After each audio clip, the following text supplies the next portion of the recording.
Alors nous sommes le dimanche 12 juin 2016, nous sommes de retour à Toulon. J'ai quelqu'un à côté de moi, je vais lui demander de se présenter. Bonjour. Bonjour Philippe, Jérôme Navarro, adjoint au maire de Toulon en charge des fêtes, des cérémonies et du protocole de la ville de Toulon.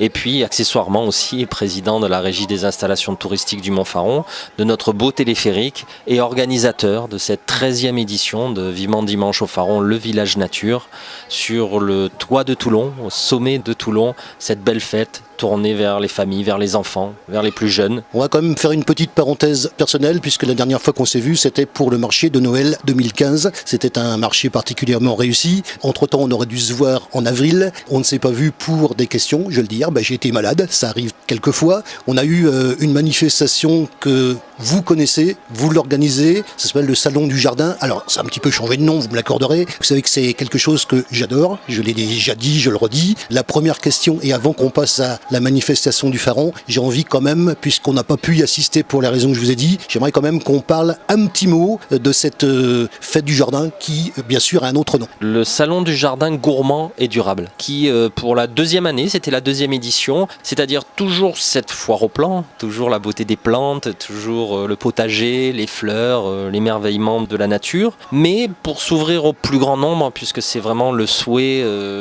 des animations de la ville de Toulon, c'est le souhait de notre sénateur maire Hubert Falco, de vraiment créer des animations ouvertes au plus grand nombre, gratuites. Et ben on a ouvert cette fête populaire au plus grand nombre en créant des animations pour les enfants, en créant un marché du terroir pour que les gens puissent venir y pique-niquer, en créant des stands sur le développement durable avec des ateliers sur le développement durable, proposer une journée festive, un week-end festif pour tous les Toulonnais. Alors vous le savez que je suis les préparatifs, je sais le temps que ça demande. On va parler bien sûr de la préparation de cette fête ici. En ce qui concerne justement le jardin, il y a les préparatifs, il y a l'exécution et puis après il y a les bilans. Donc on sait un petit peu ce qui s'est passé. Les bilans de cette fête 2016. On est content de la formule. La nouvelle formule effectivement qui s'ouvre au plus grand nombre est un plus, je pense, parce qu'elle permet aux gens de rester et de vivre complètement la manifestation. Beaucoup d'enfants, et c'est vrai que ça c'est quelque chose qui me tient à cœur, leur offrir des animations de qualité, des gens qui sont restés pique-niquer. Au niveau météo aussi, on a eu 2 très belles journées. L'année dernière on avait eu un dimanche très pluvieux, donc qui avait été un peu catastrophique. Cette année on a eu 2 belles journées, donc on a eu des fréquentations très fortes sur l'ensemble du week-end. Donc une très très belle édition. Le service Espace Vert avait fait de belles réalisations de mise en scène de plantation avec des cheminements très très sympathiques. Donc ça a été une très belle journée, très belle journée.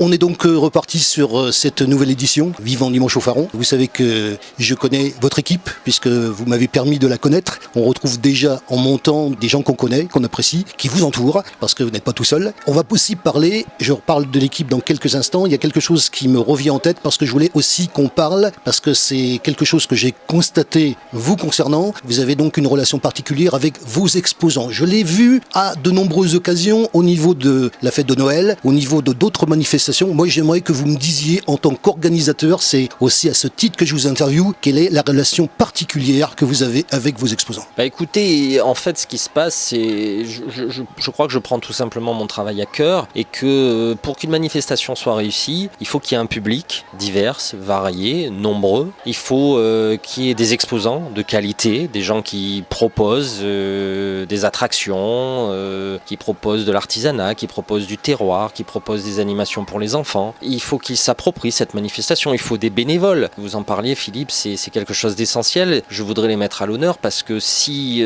ça fait plus de 13 ans maintenant que cette édition a lieu, c'est bien grâce à eux. C'est cet ensemble de bénévoles qui sont vraiment la richesse de cette manifestation, l'huile de coude qui fait qu'on arrive à gérer ça. Vous voyez, là en face de nous, on a à gérer des milliers de voitures qui arrivent sur le parking, on a une équipe de dizaines de bénévoles qui s'occupent de stationner les gens. Voilà. Toutes ces personnes-là et les exposants font partie intégrante de la manifestation, donc il faut les connaître, il faut leur porter de l'attention, il faut espérer que cette journée soit aussi pour eux une réussite. Il faut que ce soit une réussite pour le public, mais il faut que ce soit une réussite pour les exposants, pour ce qu'ils proposent. On devient, je dirais, une grande famille qui anime la ville, qui vit le Faron, et ça, moi, c'est quelque chose qui me touche à cœur. C'est un peu de moi que je donne, et voilà, donc je pense que c'est quelque chose de très important. J'ai pu constater, parce que vous m'avez invité une fois à une réunion, je vous en remercie parce que ça m'a permis de connaître précisément certains membres de votre équipe. J'ai constaté que vous aviez installé dans cette équipe-là un état d'esprit que j'ai trouvé absolument hors norme. Il y a un état d'esprit dans cette équipe que je voudrais souligner. Oui, je pense qu'il faut, comme vous le disiez précédemment, faire attention à toutes les personnalités, à leur sensibilité, à leur engagement. Ils méritent du respect, ils méritent de l'écoute. J'essaye de mettre l'humain au cœur de tout ce que je fais et ça me paraît très important. Donc ces bénévoles, j'essaye de créer des événements avec eux pour qu'on se retrouve, pour qu'on puisse parfois déjeuner ensemble et on se réunit régulièrement, on travaille ensemble, on leur fait découvrir tout ce qu'on fait au niveau de la régie, toutes les évolutions de la régie, on les sensibilise. Ça a été notamment aussi la création d'un conseil consultatif, c'est-à-dire qu'en dehors du conseil d'administration où on a des gens qui sont impliqués, qui votent les décisions de la régie, ces bénévoles qui s'impliquent tout au long de l'année, on les a fait intégrer un conseil consultatif qui n'a pas le pouvoir de voter, mais qui a le pouvoir d'assister au conseil d'administration et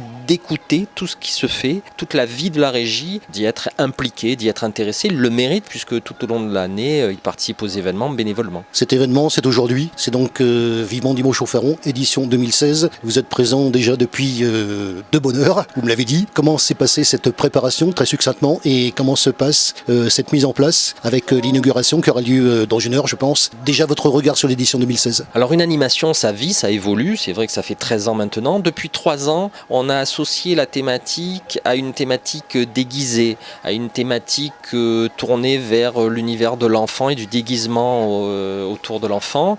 Il y a 3 ans, nous avions fait les pirates, ça avait très très bien fonctionné, les enfants avaient joué le jeu, étaient venus déguisés, même des parents étaient venus déguisés, donc on avait trouvé ça très bien. Et cette année, l'année dernière, on a fait les Indiens, et cette année, Princesse et Chevalier avec cette belle thématique et notamment une compagnie médiévale qui est venue animer. Tout est tourné autour de cette thématique et ça apporte un vrai plus, ça apporte de l'imaginaire, ça apporte du rêve et ça participe encore plus à rendre nos jeunes têtes blondes pleines de bonheur, heureuses et ça c'est quelque chose qui fait chaud au cœur. Le but de cette manifestation succinctement, quand on arrive justement aux portes de l'été, qu'on organise une manifestation comme celle-là, le but c'est quoi? Le but c'est effectivement de permettre aux Toulonnais, aux Toulonnais et aux gens de l'agglomération et aux Varois, parce qu'en finalement on s'aperçoit que cette manifestation touche un public très large, c'est de leur dire écoutez, venez en famille sur le Mont Faron, venez avec des enfants, on voit que la plupart des visiteurs ce sont des familles avec des jeunes enfants, âgés on va dire de 2 ans à 14-15 ans, c'est le cœur de notre cible. En ce même lieu gratuitement, la ville, la régie du téléphérique, le département vous propose un ensemble d'animations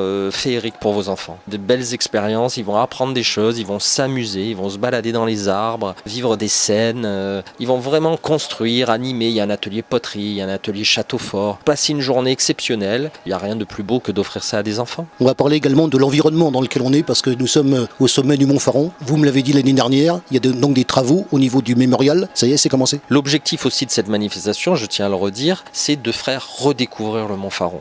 Souvent les Toulonnais l'oublient, le Mont Faron il est dans le dos, il est au sommet de Toulon, il est là, il est beau, il y a une belle forêt, c'est immense, c'est majestueux, mais on ne le vit pas. Donc aujourd'hui, c'est bien vivre le Faron. Effectivement, le Faron aussi se met à la page, se met au goût du jour. De nombreux travaux en ce moment ont lieu sur le site. Vous avez le musée mémorial qui est géré par l'Office national des anciens combattants qui est complètement réhabilité. Rénovation extérieure, mais rénovation intérieure, muséographie complètement repensée. Donc ça va être quelque chose d'assez exceptionnel. On attend ça avec impatience. Ça devrait ouvrir premier trimestre, début du second trimestre 2017. Et nous aussi, la régie du téléphérique, on évolue. On avait fait en 2013 une première tranche de travaux sur la gare inférieure, la gare de départ, pour la mettre aux normes de l'accessibilité PMR, avec notamment la réalisation d'un ascenseur, des différents accès, etc.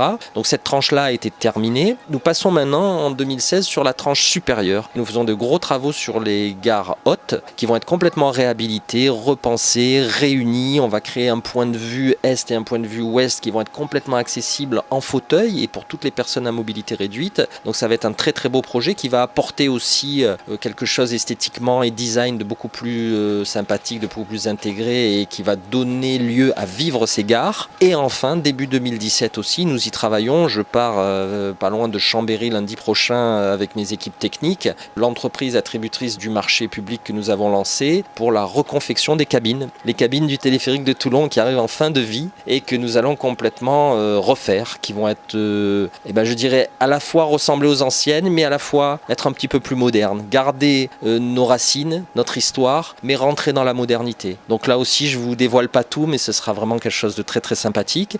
Et nous devrons démarrer la saison 2017 avec ces nouvelles cabines. Donc beaucoup de travail nous attend sur cette saison. Ce sera vraiment début 2017, une belle saison avec le nouveau mémorial, la nouvelle gare du téléphérique, les nouvelles cabines du téléphérique. Me vient à l'esprit quelque chose, parce que j'ai mémoire bien sûr des interviews précédents. Je rappelle au passage qu'on s'est connus en 2013, sur précisément à cet endroit-là. J'ai rien oublié, vous le savez. Ce que je voudrais mettre en avant, c'est justement l'évolution de fréquentation qui avait, me semble-t-il, augmenté. Où en est la fréquentation du Montfaron maintenant? Alors je peux donner des chiffres essentiellement liés au téléphérique, puisqu'on a un vrai comptage. Il faut savoir que quand nous sommes arrivés avec M. Hubert Falco à la mairie de Toulon en 2001, le temps passe vite déjà, les chiffres du téléphérique c'était 20 000 passagers à l'année. Notre année record, c'est l'année 2014 avec 90 000 passagers. Depuis, 2015 a vu le maintien de notre trafic, mais sans hausse. Et 2017, on est encore en pleine exploitation, donc je n'ai pas encore les chiffres. Nous stabilisons cette